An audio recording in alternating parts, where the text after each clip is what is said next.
Gloria in excelsis Deo.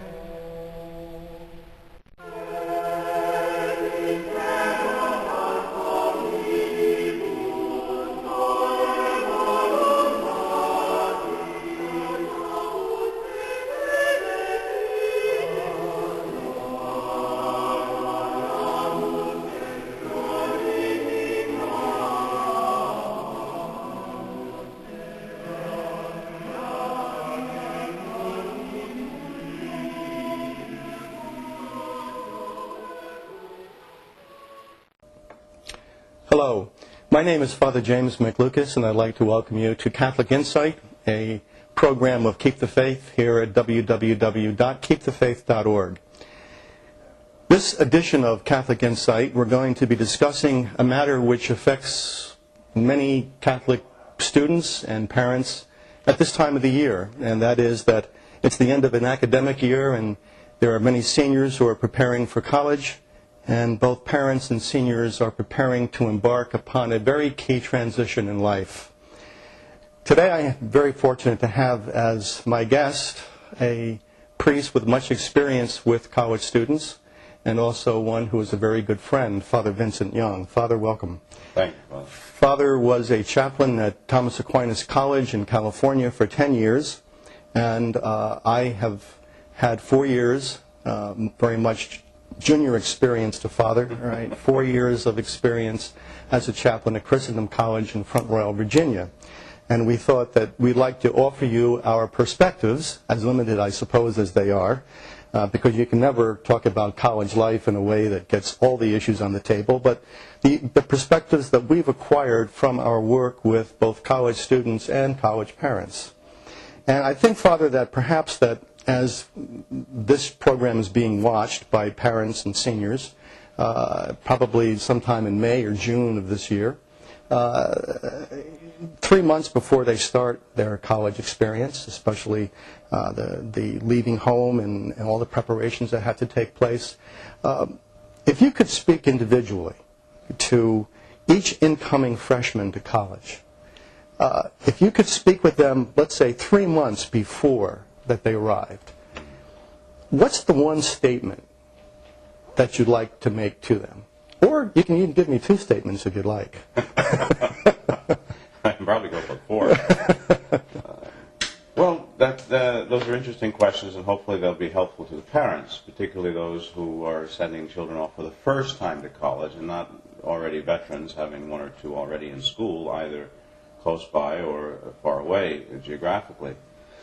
It's been 12 years since I was at the college, so things generally change over time. The sociological phenomenon that kids have to deal with change, and there are many other variables, but I think trying to be faithful to the concept that human nature does not change, it's always the same, some accidents may change, that I suppose if I reduced it down to just a few simple statements, I would say, 1, remember, keep the faith.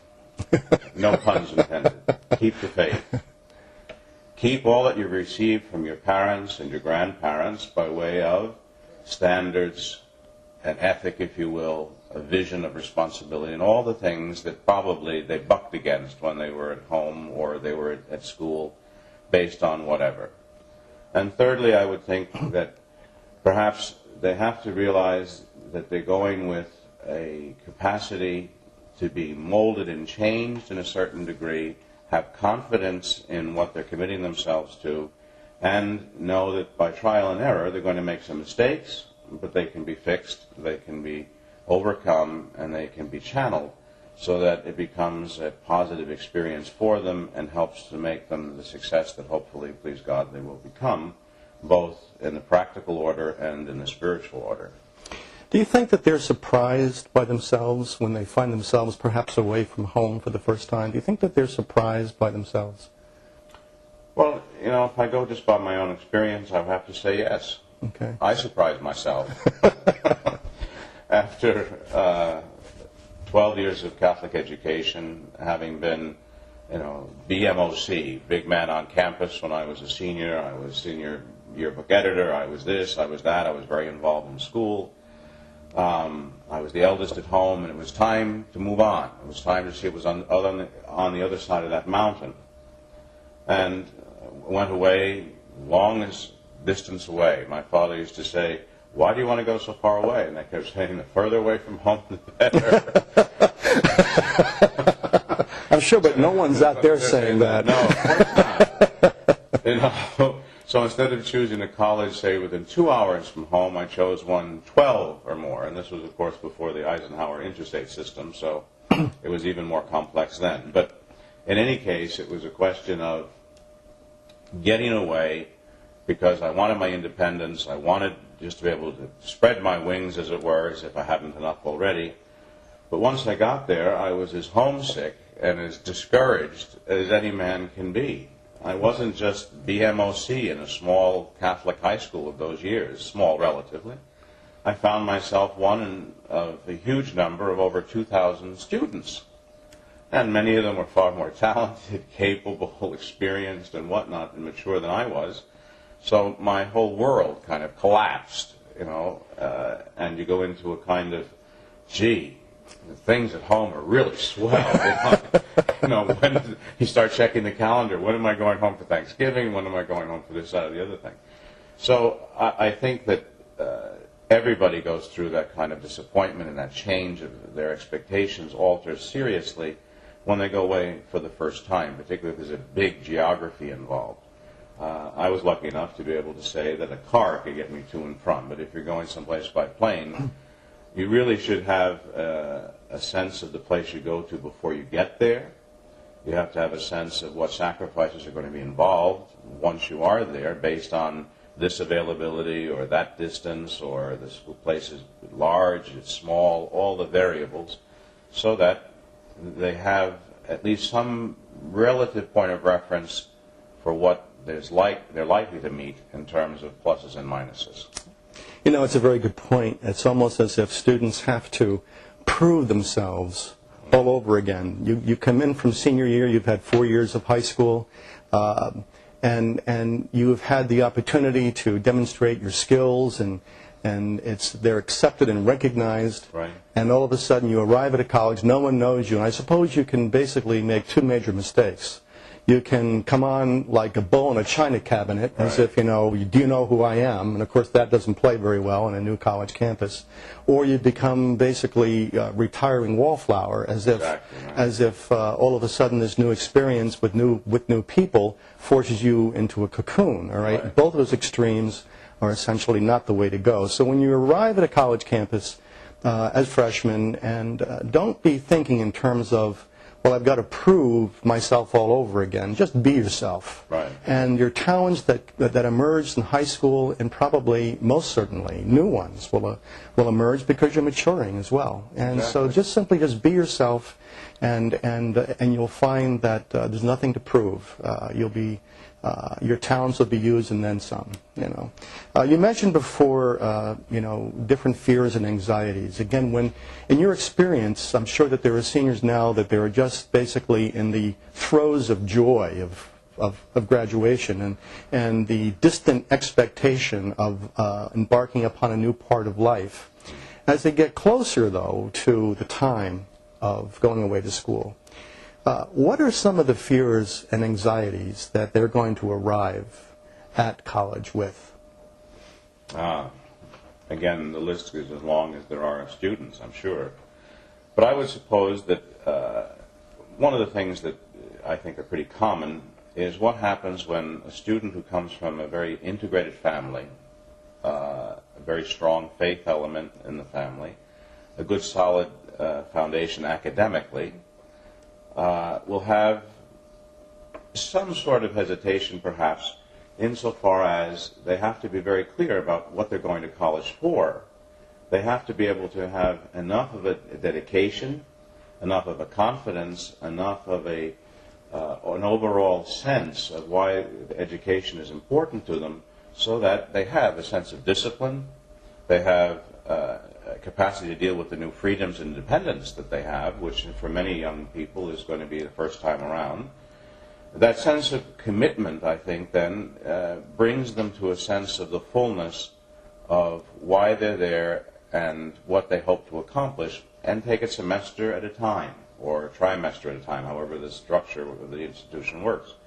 Because I think if you keep thinking, oh, this is for 4 years, or I'm not going to manage this because, how can I go to medical school? And there are many things that they have to deal with that they haven't even anticipated. Right. Right. The difficulty of the classes, the kinds of classes, the challenges of the classes, their peers, their classmates.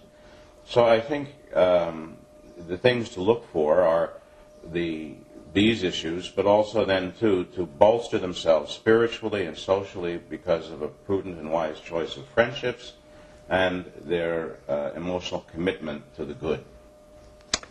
Well, the fears and anxieties problem is something, I suppose, that the one thing I would counsel students to remember is that your classmates coming in have the same fears and anxieties as you do.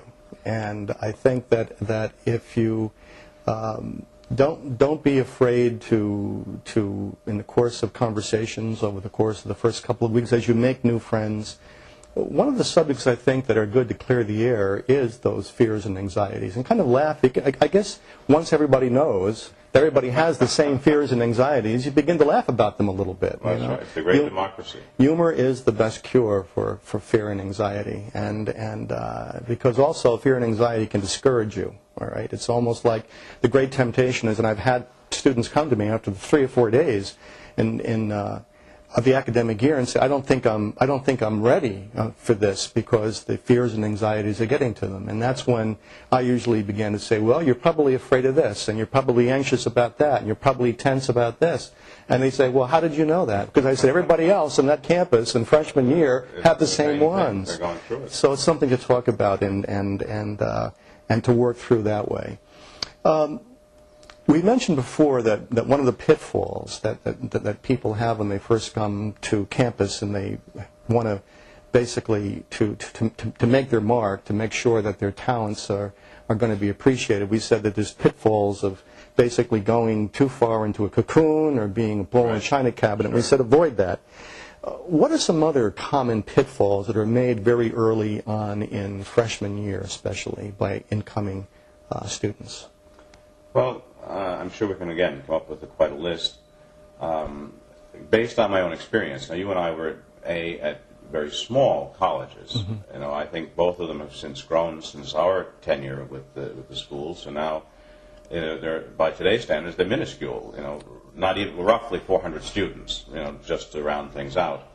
Where most other schools these days are 4,000 or 14,000 or 40,000. The state university system in California, for example, some campuses are just that, 40,000 kids.